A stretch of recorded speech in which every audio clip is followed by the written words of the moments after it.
BTS এক স্বপ্নের শুরু। আজ যে বিটিএস বিশ্ব কাঁপাচ্ছে, এক সময় তাদের কেউ চিনত না। ছোট একটা কোম্পানি, ছোট ড্রাম আর বড় একটা স্বপ্ন। সেখানে থেকেই শুরু হয়েছিল 7জন ছেলের লড়াই। 2013 সালে তাদের ডেবিউ। কেউ ভাবেনি তারা একদিন পৃথিবীর সবচেয়ে জনপ্রিয় গ্রুপ হবে। RM বুদ্ধিমান লিডার। এই গল্পের শুরু একজন লিডারকে দিয়ে।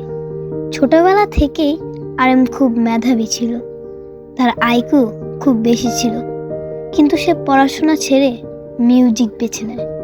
অনেকে তাকে নিয়ে হাসাহাসি করেছিল, কিন্তু সে থামেনি। জিন পরিশ্রমী ভাই।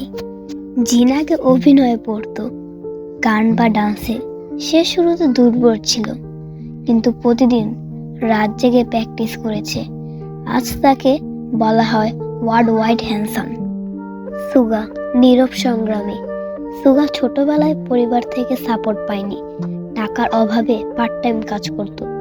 একটা সময় সে প্রায় ছেড়ে দিতে চেয়েছিল, কিন্তু আজ সে বিটিএস এর প্রধান প্রডিউসারদের একজন। যেই হোক এনার্জির রাজা, সবসময় হাসি খুশি, কিন্তু ডেবিউর আগে সে একবার গ্রুপ ছাড়তে চেয়েছিল। তখন অন্য মেম্বাররা তাকে ধরে রেখেছিল।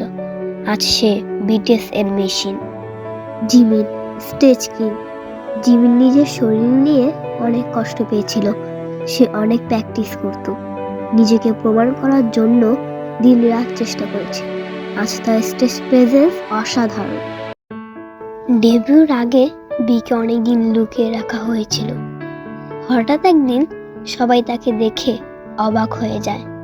তার গভীর কণ্ঠ, তার আলাদা ব্যক্তিত্ব তাকে অন্যদের থেকে আলাদা করে তোলে। জাংকুক বিটিএস এর মধ্যে সবচেয়ে ছোট একজন সদস্য, কিন্তু গান, ডান্স, রেপ সবকিছুতেই সে পারদর্শী। সে অনেক বড় কোম্পানির অফার পেয়েছিল, কিন্তু বিটিসি বেছে নেয়। ছোট ড্রামে 7জন থাকতো। অনেক সময় খাওয়ার টাকাও থাকতো না।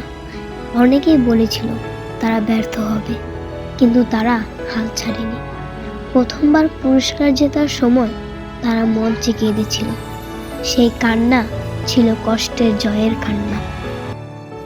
আজ বিটিএস বিশ্বজুড়ে কনসার্ট করে।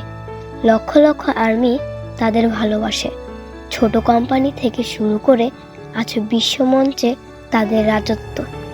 বিটিএস শুধু 7জন শিল্পী না, তারা প্রমাণ যে স্বপ্ন সত্যি হয় যদি তুমি হাল না ছাড়ো।